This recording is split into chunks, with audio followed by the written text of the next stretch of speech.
భోగభాగ్యాలను కలిగించేటువంటి భోగి రోజు అందరూ చాలామంది భోగి మంటలు వేస్తూ ఉంటారండి. చాలామంది తెలిసి తెలియక కొన్ని వస్తువులను భోగి మంటలో వేసి దరిద్రాన్ని కొని తెచ్చుకుంటూ ఉంటారు. మరి అయితే మీకు ఉన్నటువంటి దరిద్రం, శని బాధలు, దోషాలు, మీరు తెలిసి తెలియక చేసినటువంటి పాపాలు తొలగిపోయి సకల సంపదలు, ఐశ్వర్యం కలగాలి అంటే భోగి రోజున వేసేటువంటి భోగి మంటల్లో ఇవి వేయండి. ఈ వస్తువులను భోగి మంటల్లో వేయడం వలన సకల దరిద్రాలు మాయమైపోతాయని చెప్పి పండితులు చెప్తూ ఉంటారండి. అంతేకాదు మీ ఇంటిలో ఉన్నటువంటి దరిద్రం అంతా కూడా తుడిచిపెట్టుకుపోతుంది. అదృష్టం మిమ్మల్ని వెతుక్కుంటూ వస్తుంది. చాలామందికి భోగి మంటలు ఎలా వేయాలో, ఆ మంటల్లో ఏ వస్తువులు వేయాలో ఏమీ తెలీదండి. అలాగే చాలామంది తెలియక భోగి పండుగ రోజు కొన్ని తప్పులను కూడా చేసి, వారికి రావాల్సినటువంటి భోగాలను అనుభవించలేకపోతూ ఉంటారండి. అసలు భోగి అంటే ఏమిటి? భోగి రోజున ఏం చేయాలి? ఎందుకు భోగి రోజునే భోగి మంటలు వేయాలి? భోగి మంటలు వేసేటప్పుడు ఎలాంటి విధి విధానాలు పాటించాలి అనేది మనలో చాలా మందికి తెలీదు. కొంతమంది ఆకతాయితనంగా వేస్తే, మరికొంతమంది వారి తృప్తి కోసం భోగి మంటలు వేస్తూ ఉంటారు. అందులో పాలు పంచుకుంటూ ఉంటారు. అసలు భోగి రోజున ఆచరించాల్సినటువంటి విధి విధానాల గురించి ఎవరికీ తెలియదు. తెలిసినా కూడా మామూలుగా భోగి మంటలు వేసి అందులో వేయవలసినటువంటి వస్తువులు వేసి వెళ్ళిపోతూ ఉంటారు. కానీ ప్రత్యేకించి కొన్ని వస్తువులు భోగి మంటల్లో వేయడం వలన మీకు విపరీతమైనటువంటి అదృష్టం పడుతుంది. అసలు ఇంతకీ భోగి మంటల్లో ఏం వేయాలి? భోగభాగ్యాలు ప్రసాదించేటువంటి భోగి పండుగ వెనుక ఉన్నటువంటి మర్మం ఏమిటి అనే విషయాలను ఈ వీడియోలో క్లియర్‌గా తెలుసుకుందామండి. అంతకంటే ముందు వీడియో మొత్తం క్లియర్‌గా చూస్తేనే మీకు ఇన్ఫర్మేషన్ మొత్తం క్లియర్‌గా తెలుస్తుందండి. ఇంకా కొత్త సంవత్సరం మొదటి నెలలో ప్రారంభమయ్యేటువంటి అతిపెద్ద పండుగ సంక్రాంతి. సంక్రాంతికి ముందు వచ్చేటువంటి పండుగను భోగి పండుగ అని, భోగి పండుగ అనే పదానికి తొలినాడు అని చెప్పి అర్థం కూడా ఉంటుందండి. ఈ పండుగ రోజు భోగి మంటలు వేస్తూ ఉంటారు. భోగి మంటలు అంటే కేవలం చలిమంటలు కాదు. అగ్నిని ఆరాధించేటువంటి ఒక సందర్భం. హోమాన్ని ఎంత పవిత్రంగా రాజేస్తామో భోగి మంటలను అంతే పవిత్రంగా వెలిగించాలి. దక్షిణాయనానికి భోగి చివరి రోజండి. అందుకే దక్షిణాయనంలో ఉన్నటువంటి పడిన కష్టాలన్నీ, సమస్యలన్నీ తీరిపోవాలని చెప్పి భోగి మంటల రూపంలో అగ్నిదేవునికి సమర్పించి రాబోయే ఉత్తరాయణ కాలంలో సుఖ సంతోషాలను ప్రసాదించాలి అని చెప్పి పరమార్థమే భోగి పండుగ యొక్క విశిష్టత అని చెప్పి పండితులు చెప్తూ ఉంటారండి. అందుకే ఈ పవిత్రమైనటువంటి రోజున తెల్లవారుజామునే నిద్రలేచి భోగి మంటలు వేస్తూ ఉంటారు.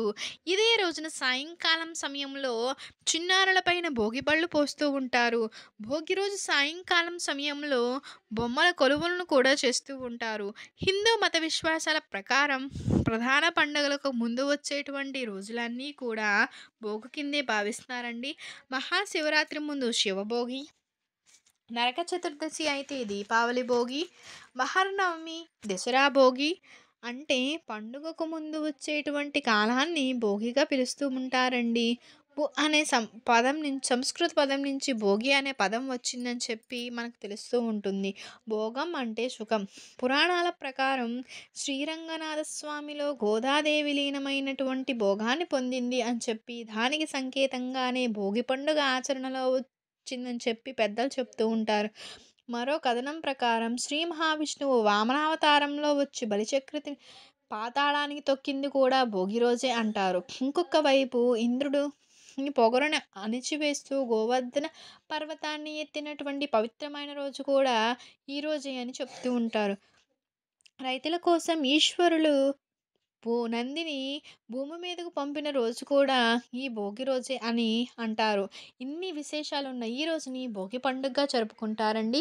భోగి రోజు తెల్లవారుజామున నిద్రలేచి ఇంటి ముందు కల్లాపి చల్లి రంగురంగు ముగ్గులు వేసి వాటి మధ్యలో గొబ్బెమ్మలు వేస్తూ ఉంటారు.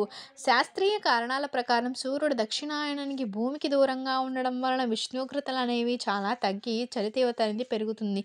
ఈ చలిని వాతావరణం తట్టుకునేందుకు, చలి బాధలను తప్పించుకునేందుకు ఉత్తరాయణ కాలంలో సుఖ సంతోషాలను కోరుకుంటూ భోగి మంటలను వేస్తూ ఉంటారు. భోగి మంటలు అనేవి కేవలం చలి తీవ్రత నుంచి తప్పించుకునేందుకు మాత్రమే కాదండి, ఆరోగ్య ప్రయోజనాల కోసం కూడా వేస్తారు. సంక్రాంతి పండగకి సరిగ్గా నెల రోజుల ముందు మాసం ప్రారంభమవుతుంది. ఈ సమయంలో పెట్టినటువంటి గొబ్బెమ్మలను పిడకలుగా చేసి వాటిని భోగి మంటల్లో వేస్తూ ఉంటారండి. వీటిని కాల్చడం వల్ల గాలి శుద్ధి అవుతుంది. సూక్ష్మ క్రిములనేవి నశిస్తూ ఉంటాయి. శ్వాసకోశకు సంబంధించిన అనేక రోగాల నుంచి ఉపశమనం కలుగుతుంది. ఈ భోగి మంటల్లో ఆవు పేడతో చేసినటువంటి పిడకలు, ఇంటిలోని పాత బట్టలు, పాత చెక్క, పాత వస్తువులని వేస్తూ ఉంటారు. మనలో ఉన్నటువంటి చెడును తగలబెట్టి మంచుని పెంచుకోవడం ఈ భోగి మంటల అంతరార్థమండి. ఈ భోగి మంటల్లో పిడకలతో పాటు రావి, మామిడి, మేడి, ఔషధ చెట్లను కూడా కలప ఆవు నెయ్యి వేస్తారండి.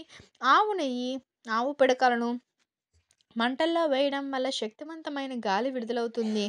అందుకే భోగి మంటలు పల్లెటూర్లలో విధిగా వేస్తూ ఉంటారు.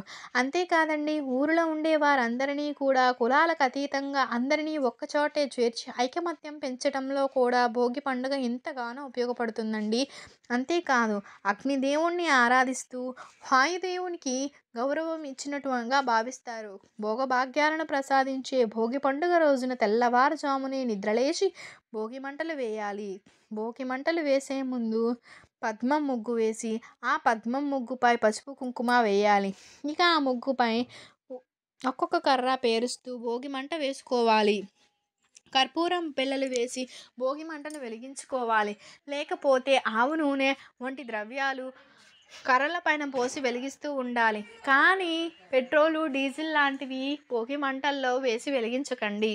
ఎందుకంటే భోగి మంటను చాలా పవిత్రంగా భావిస్తూ ఉంటాము. హోమగుండం అంత పవిత్రంగా భోగి మంటను భావిస్తూ ఉంటాము.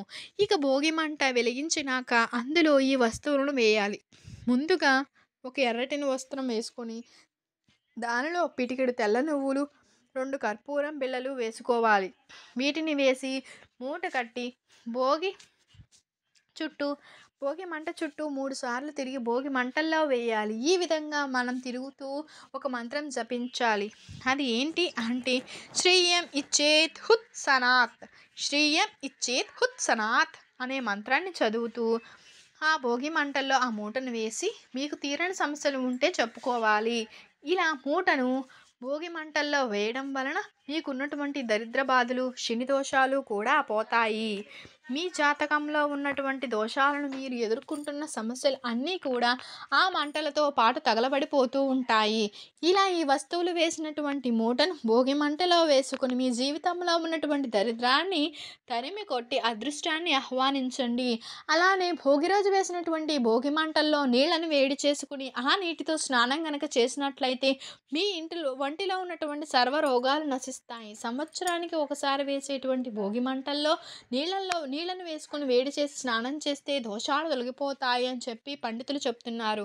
అలానే ఆ మంటల నుండి వచ్చేటువంటి బూడిదను బొట్టులా పెట్టుకోవాలి. చిన్న పిల్లలు, పెద్దవాళ్ళు అందరూ కూడా భోగి రోజు ఈ విధి విధానం పాటించాలి. భోగి మంటల్లో ఈ మూట వేసేవారు ఖచ్చితంగా స్నానం చేసి ఈ మూటను మంటలో వేయాలి.